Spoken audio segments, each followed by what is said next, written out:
Hello and welcome to the IELTS Vocabulary Podcast. I'm Roy. Today we're diving into a very important and practical topic, health and medicine. Understanding these words is super helpful, not just for your IELTS exam, but also for everyday life. Let's get started. That's right. I'm Lily. We've got a fantastic list of words that will help you talk about everything from going to the doctor to describing different health conditions. We'll give you definitions, example sentences, and have a natural conversation about each one. Ready for our first word? Our first word is medicine. This word has a couple of common meanings. Firstly, it can mean a substance used to treat illnesses, like a pill or liquid. Exactly. For example, she took some medicine for her headache. Here, medicine refers to the pain reliever she took. It's what you take when you feel unwell. Right. The second meaning is the field of study or practice of treating illness and injury. Like in our second sentence, he is studying medicine at university to become a doctor. Yes, so here, medicine is like the whole subject, the science of health and healing. And thinking about that, our third example sentence is, modern medicine has made great progress in treating many diseases. This highlights how the entire field has advanced. It really has. So medicine can be the actual medication you take or the broader field of healthcare itself. Very useful word. Next up is treatment. This refers to the specific medical care given to a patient for an illness or injury. It's about how doctors try to make you better. That's right. Our first sentence illustrates this. The doctor recommended a new treatment for her skin condition. This means the doctor suggested a specific plan or method to help her skin. And it's about the result, too. Our second example, effective treatment can help patients recover faster, emphasizes that good care leads to quick recovery. It shows the purpose of the treatment. Absolutely. And the third sentence, he received treatment for his sprained ankle at the hospital, simply states that he got the medical care he needed for his injury. So treatment is the active process of managing and trying to cure a health issue. Exactly. It's what doctors and nurses do to help you get well. Our next word is disease. A disease is a serious illness, often with specific symptoms, that affects a person, animal, or plant. Yes, it's a condition that makes your body or mind unhealthy. Our first example is heart disease is a leading cause of death worldwide. This shows how serious some diseases can be on a global scale. That's a very clear example, and we often talk about preventing them. Like in the sentence, eating healthy can help prevent many diseases. Good lifestyle choices are key. Definitely. And sometimes we manage a disease rather than cure it completely. Our third example, the new medicine helps to control the disease, not cure it, highlights that some conditions require ongoing management. So disease is a general term for an illness that affects the normal functioning of a body. Now, let's talk about symptom. A symptom is a physical or mental sign that indicates the presence of a disease or illness. It's how your body tells you something is wrong. That's right. For example, fever and a cough are common symptoms of the flu. These are the signs you notice when you have the flu. Exactly. And when you go to the doctor, they'll ask you about these signs. Our second sentence is, she described her symptoms to the doctor. This is a typical part of a medical consultation. Yes, it helps the doctor understand what's happening. And sometimes these signs can appear very suddenly. The symptoms of the illness appeared quickly, shows how fast a condition can develop. So symptoms are the clues your body gives you when you're unwell, helping a doctor figure out the problem. Our next word is infection. This is when a part of your body is affected by harmful bacteria or viruses. Right. It's when germs get inside you and cause problems. Our first example is wash your hands to prevent the spread of infection. This is a simple but important way to stop germs from spreading. Absolutely. Good hygiene helps a lot, and sometimes you can get an infection in a specific part of your body, like in the second sentence. He got an ear infection after swimming. Yes, that's a common issue, and often doctors treat infections with specific medicines. For example, the doctor prescribed antibiotics for the bacterial infection. Antibiotics are common medicines for bacterial infections. So, infection is when germs cause an illness in your body, and we need to be careful to prevent and treat them. Let's move on to surgery. Surgery is a medical procedure that involves cutting into someone's body in order to repair or remove something that is damaged or diseased. It's a major medical intervention. Our first example is she needs surgery to repair her knee. This means she requires an operation to fix her knee problem. That's a very common reason for surgery. And when a doctor performs it, we say the doctor performed the surgery successfully. This means the operation went well. Yes, a successful surgery is always the goal. And sometimes, even after surgery, recovery can be quick. For instance, he recovered quickly after the minor surgery. This implies it wasn't a very complicated procedure. So, surgery involves doctors operating on a person's body to fix a health issue. It can be a big step towards recovery. Our next word is vaccine. A vaccine is a substance put into the body to protect it from a disease by making it produce antibodies. It's a way to train your body to fight off illnesses. Our first example is children receive vaccines to protect against many diseases. This is a routine part of childhood health care. That's right, it helps build immunity. And some vaccines are given regularly, like for the flu. The new flu vaccine is available this autumn, shows how new versions are released seasonally. Yes, to keep up with new virus strains, and there's always research happening. Scientists are working to develop a vaccine for the virus. Tells us about the ongoing efforts to create new protections. So a vaccine is a crucial tool for preventing diseases and keeping communities healthy. Now let's talk about diagnosis. This is the identification of the nature of an illness or other problem by examination of the symptoms. It's what the doctor concludes your illness is after examining you. Our first example, the doctor gave her a clear diagnosis after the tests. This means the tests help the doctor confirm what was wrong. Exactly. And getting this information early can be very beneficial. Early diagnosis of the condition can improve treatment outcomes and make the problem is quickly, can lead to better results from treatment. Yes, timing is often very important in healthcare, and to get the right care, you need the right answer about your condition. Getting an accurate diagnosis is essential for proper care, emphasizes this need for precision. So diagnosis is the process and the result of figuring out what illness someone has, which is the first step to getting better. Our next word is therapy. This refers to treatment intended to heal or relieve a disorder. It's a general term for a kind of treatment, often without surgery or medicine. For example, physical therapy helped him regain strength after his injury. This means exercises and special movements helped him get stronger. Right. It can also be for mental health, like in our second sentence, she is receiving therapy to cope with stress. This implies talking to a professional to manage her feelings. Yes, therapy can cover mental as well as physical health. And sometimes new medicines are referred to as therapies too. The new drug therapy shows promising results. Shows therapy can refer to a specific medical treatment using drugs. So therapy is a broad term for different types of treatment to help someone improve their physical or mental health. Now let's look at the word patient. In a medical context, a patient is a person receiving medical treatment. It's the person who is sick and needs care. For example, the doctor examined the patient carefully. Here, patient refers to the person who is being checked by the doctor. Yes, that's the most common use in healthcare.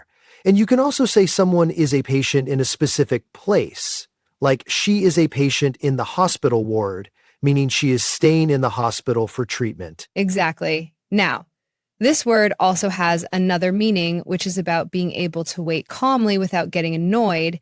In our third sentence, the nurse showed great patience with the anxious patient.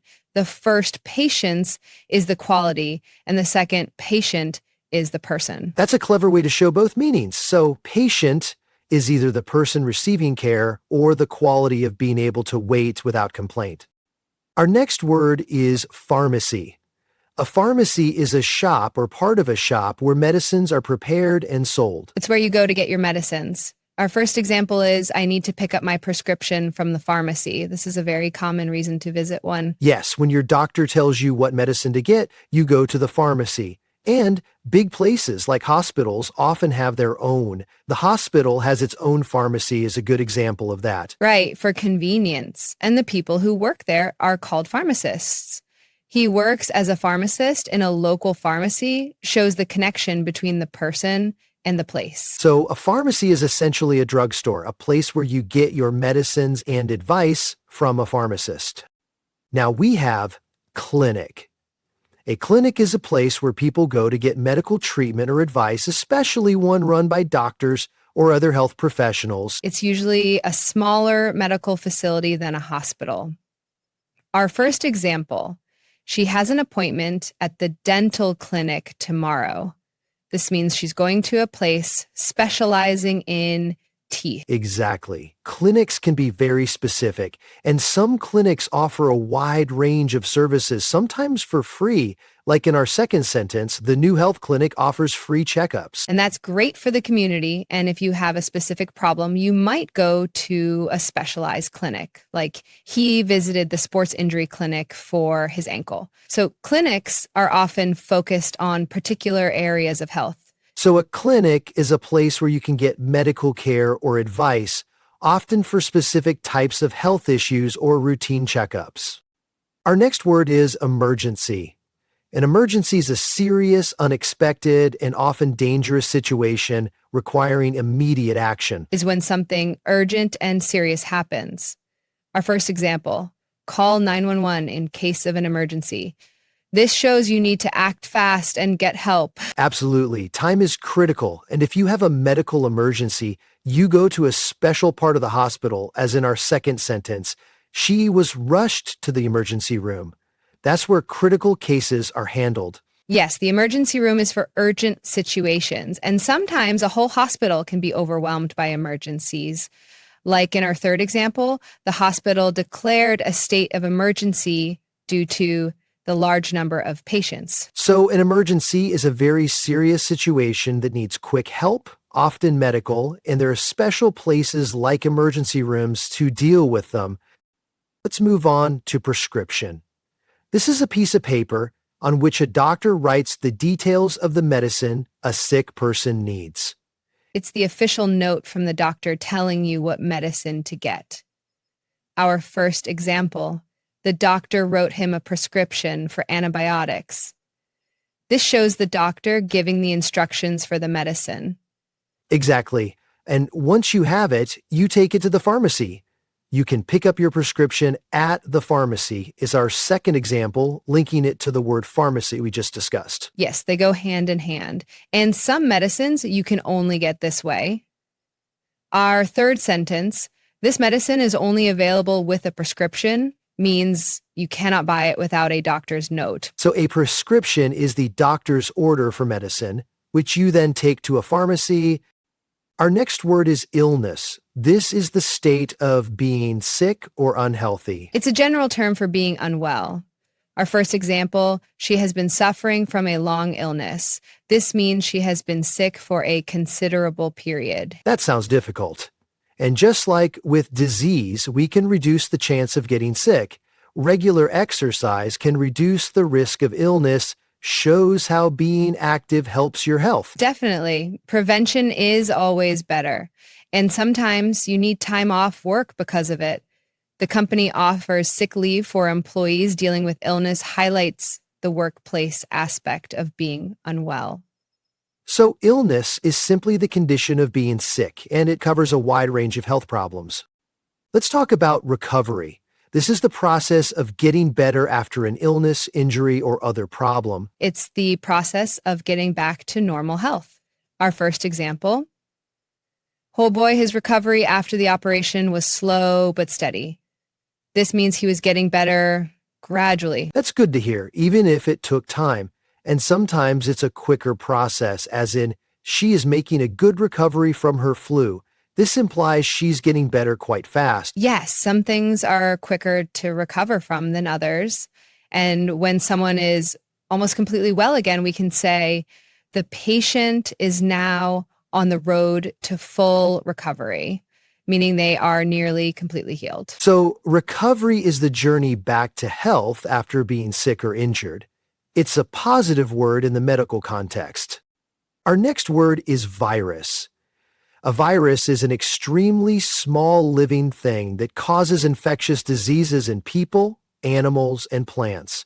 It's a tiny germ that can make you sick. Our first example, the flu, is caused by a virus. This explains why we get the flu. Yes, many common illnesses are viral, and some can be very serious, as in our second sentence. Some viruses can be very dangerous. They can cause severe illness. Definitely. And because of their potential danger, there's a lot of research on them. Scientists are researching how to stop the spread of the virus, shows the continuous effort to control them. So, a virus is a tiny organism that can cause illness, and preventing its spread is very important. Now, let's talk about bacteria. Bacteria are very small living things, some of which cause disease, and some of which are useful. Like viruses, they're tiny, but they're different. Our first example is similar to infection. Wash your hands to remove bacteria. This is a basic hygiene step. Exactly, to keep harmful ones away. But not all bacteria are bad. Our second sentence points this out. Some types of bacteria are good for your digestion. These are often called good bacteria. That's an important distinction. And when harmful bacteria cause problems, we use specific medicines. Antibiotics are used to treat infections caused by bacteria, clarifies the role of antibiotics. So, bacteria are tiny organisms that can either cause illness or be beneficial for our bodies, and knowing the difference is key. Our next word is checkup. A checkup is a medical examination to determine your general state of health. It's like a routine visit to the doctor to make sure everything is okay.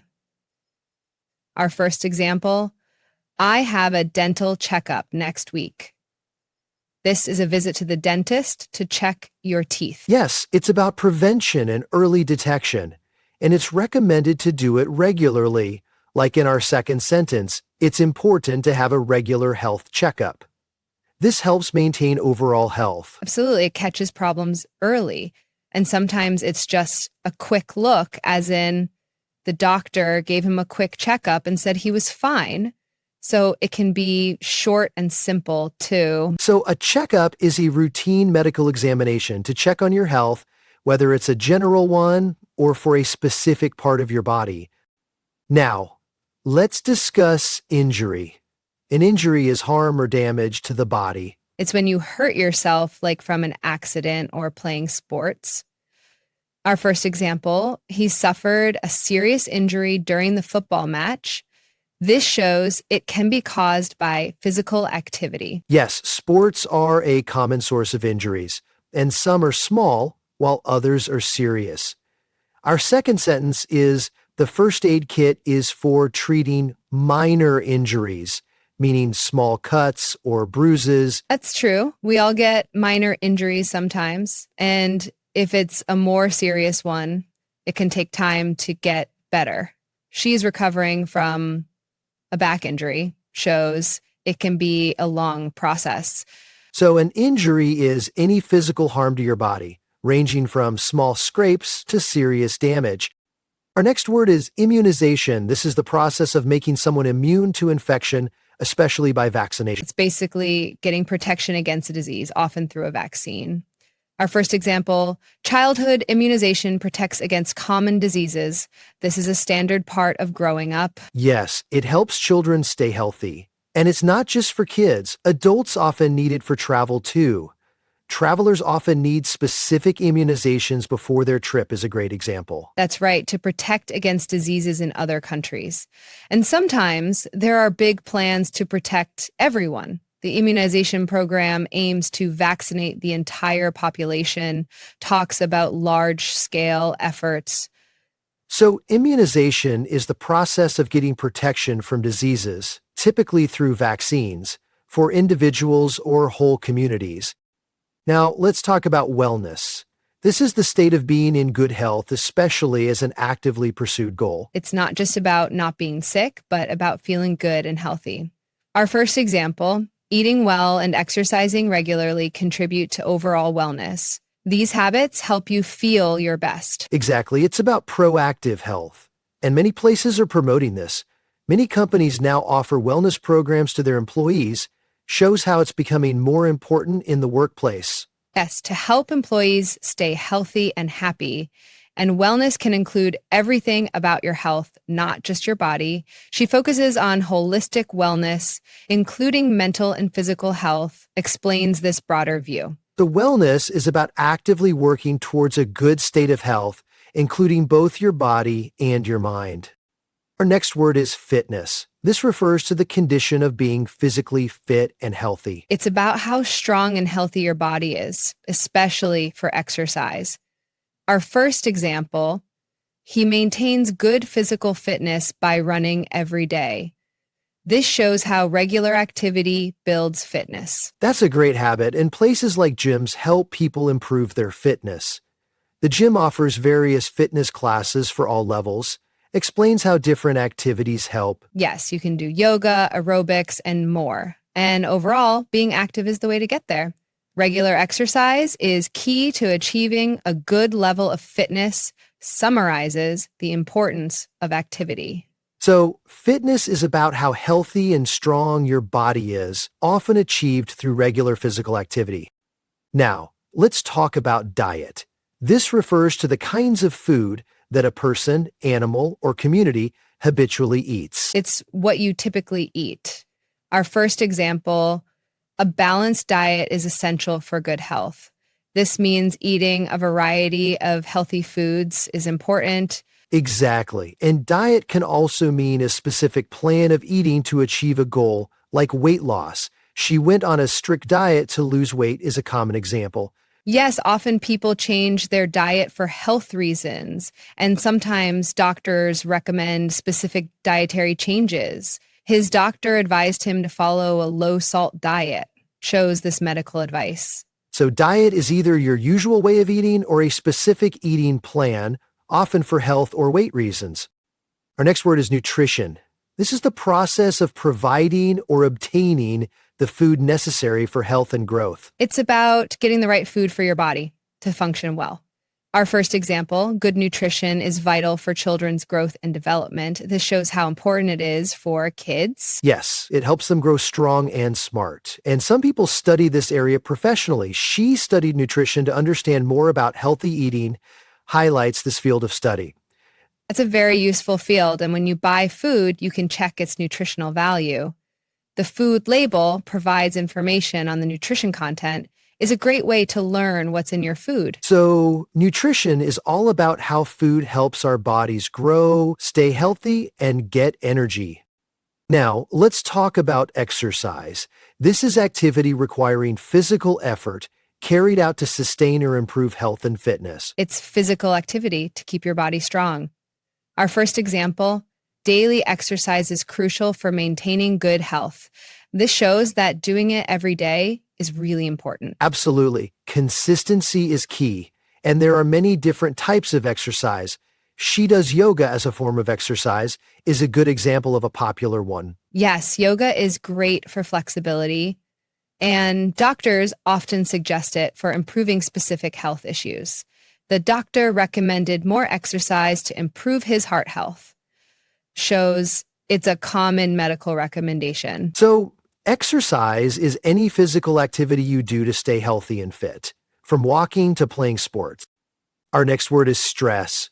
In a health context, this refers to a state of mental or emotional strain or tension resulting from adverse or demanding circumstances. It's the feeling of being overwhelmed or worried. Our first example, she felt a lot of stress before her exams. This is a very common experience for students. Definitely, and finding ways to manage it is important. Exercise can help reduce stress levels, shows a healthy way to cope, linking back to our earlier word exercise. Yes, physical activity can be a great relief. And if it goes on for too long, it can be really bad for you. Long-term stress can negatively impact your health, highlights the serious effects. So, stress is a feeling of pressure or worry that can affect both your mind and body, and it's important to manage it for your health. Now, let's talk about allergy. An allergy is a damaging immune response by the body to a substance, especially a particular food, pollen, fur, or dust, to which it has become hypersensitive. It's when your body reacts badly to something usually harmless. Our first example, he has a severe allergy to peanuts. This means even a tiny bit of peanut can make him very sick. That's a serious condition, and allergies have specific signs, like in our second sentence. Symptoms of her allergy include sneezing and itchy eyes. These are typical reactions. Yes, many people experience those, and fortunately, there are ways to manage them.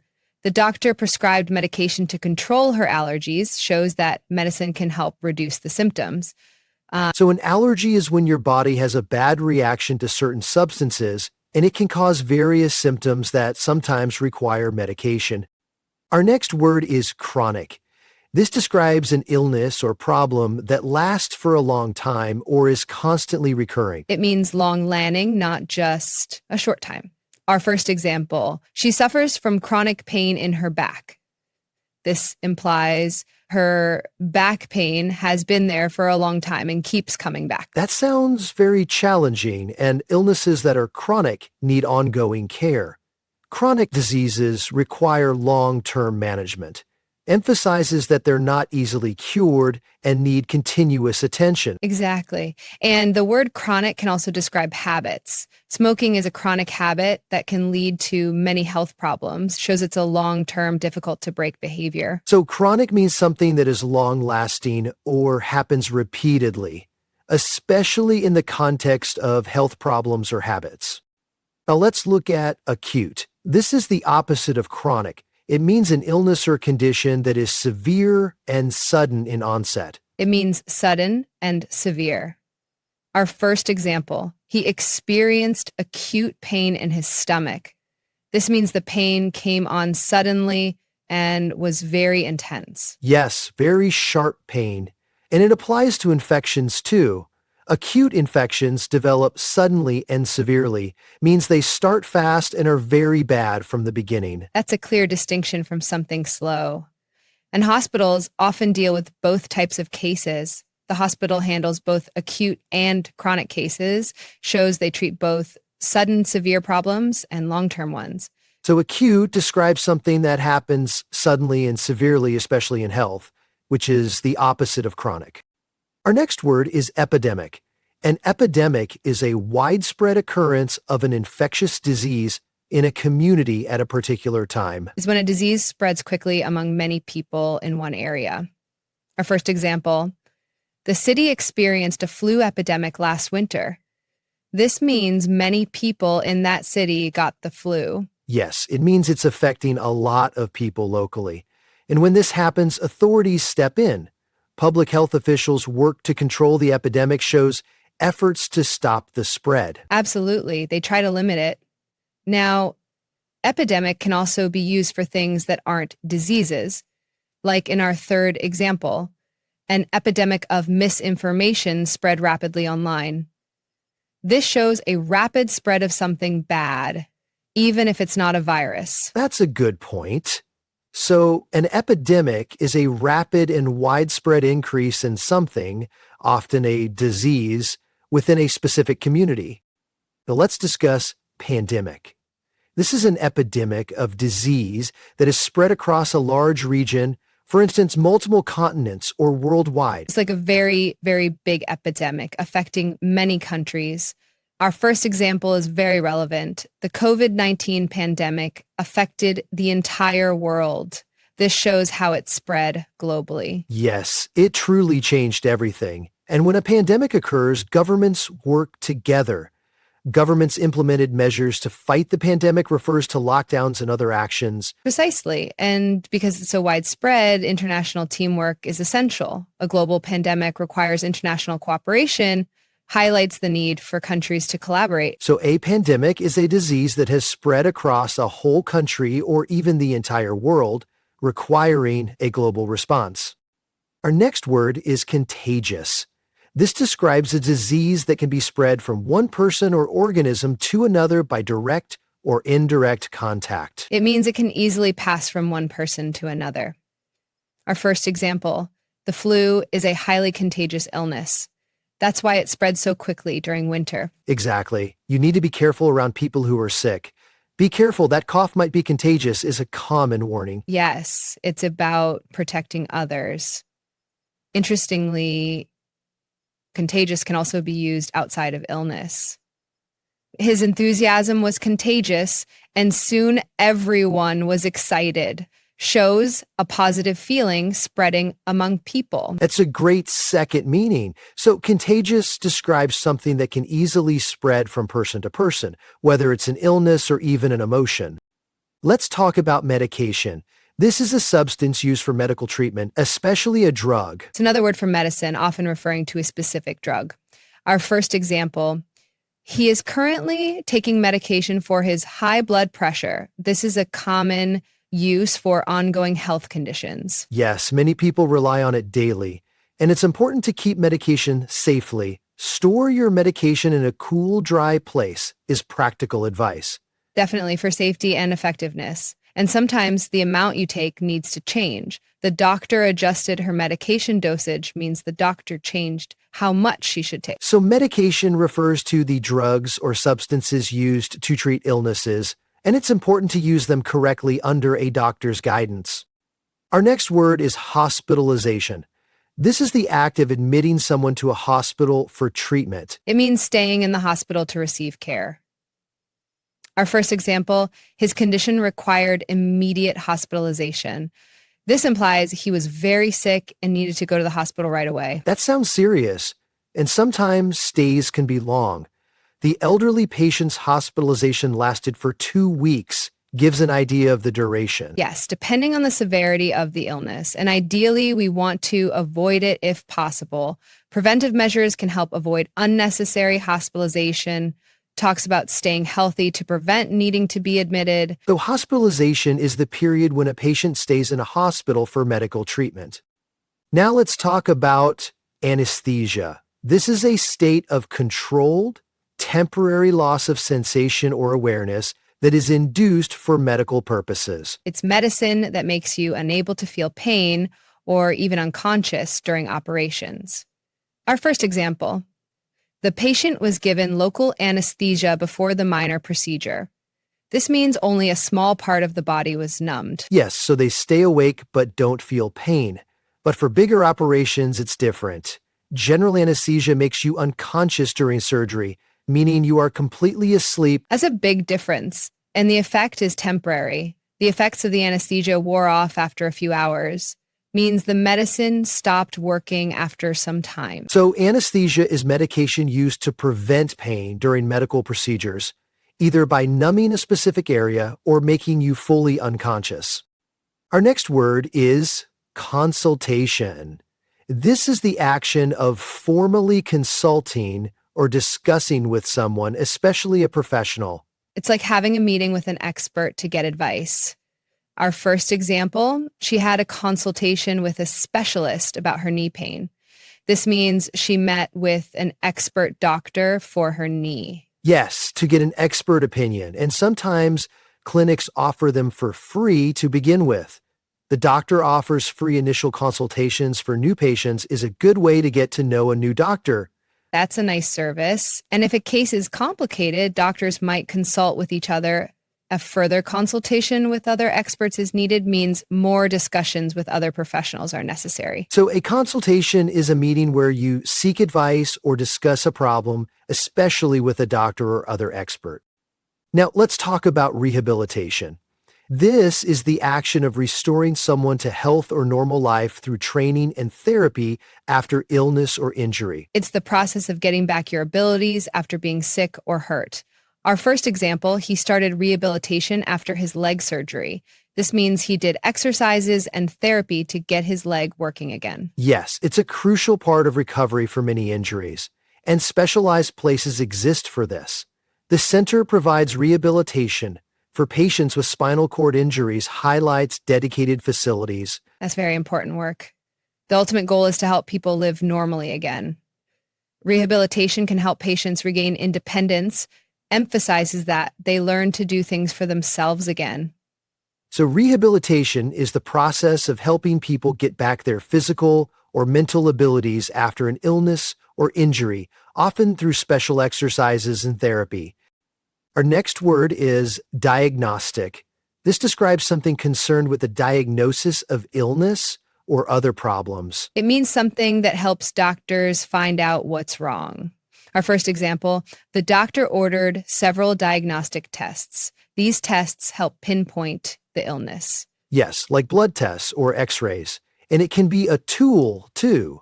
A diagnostic tool helps identify the cause of the problem, shows that it's anything that aids in finding the problem. That's right, any method or device. And finding problems early is key. Early diagnostic procedures can save lives, highlights the importance of quick detection. So diagnostic refers to anything that helps in the process of identifying what illness or problem someone has. Now let's talk about ultrasound. This is a medical diagnostic technique that uses high-frequency sound waves to create images of structures inside the body, such as organs or a fetus. It's a way to see inside your body using sound without radiation. Our first example, the pregnant woman had an ultrasound to check on her baby. This is a common use during pregnancy. Yes, to see the baby's development. And it's used for other parts of the body too. Doctors use ultrasound to examine internal organs, shows its broader application like checking your liver or kidneys. Right, it's very versatile, and the results can be reassuring. The ultrasound image showed no abnormalities, means everything looked normal in the picture. So ultrasound is a safe way for doctors to get pictures of what's inside your body using sound waves, helping them diagnose or monitor conditions. Our next term is vital signs. These are clinical measurements, specifically pulse rate, temperature, respiration rate, and blood pressure, that indicate the state of a patient's essential body functions. They are the basic measurements that tell doctors how well your body is working. Our first example, the nurse checked the patient's vital signs regularly. This is a standard procedure in hospitals. Yes, to keep an eye on health. And specific measurements are included. Blood pressure and heart rate are important vital signs. List 2 key ones. Exactly. And if these numbers change, it can be a warning. Changes in vital signs can indicate a serious problem, means they are indicators of your overall health status. So vital signs are the core measurements doctors and nurses take to quickly assess someone's health, like temperature and heart rate. Now, let's discuss healthcare. This is the organized provision of medical care to individuals or a community. It's the whole system of doctors, hospitals, and services that keep people healthy. Our first example, access to quality healthcare is a fundamental human right.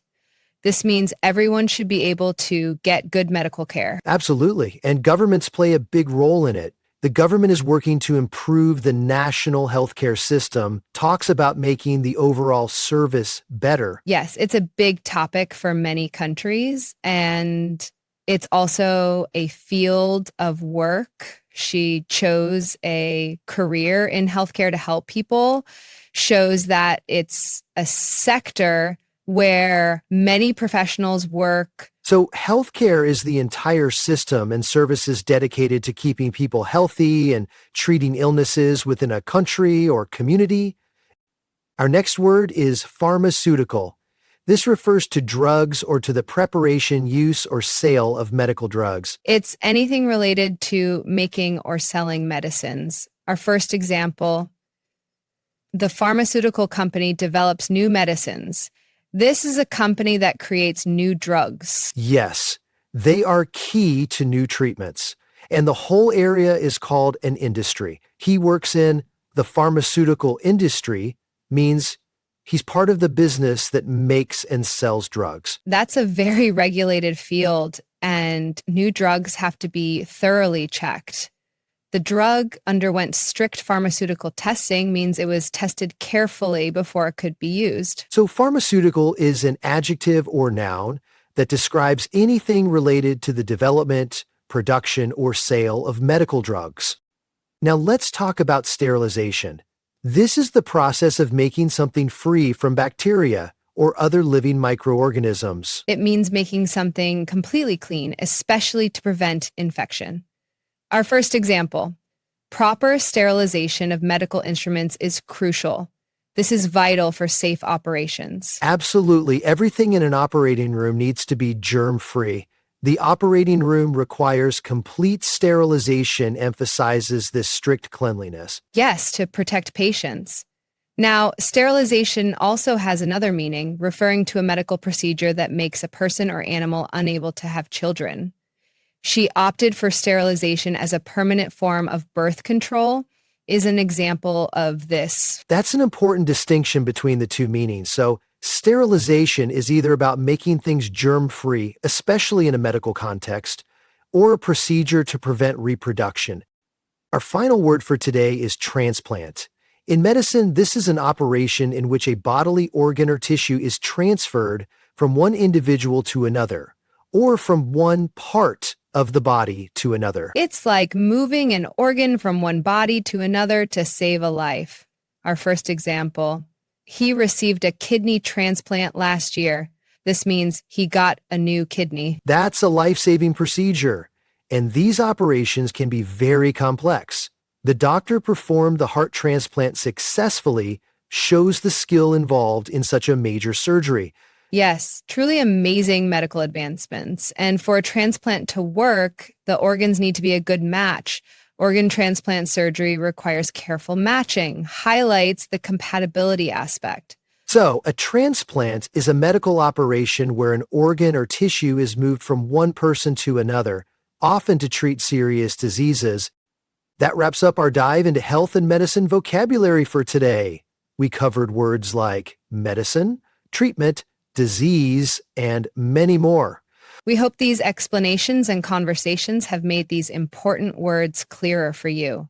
Remember to review them and try using them in your own sentences. The more you practice, the more confident you'll become. Absolutely. Thanks for joining us on the IELTS Vocabulary Podcast. Keep practicing, and we'll see you in the next episode.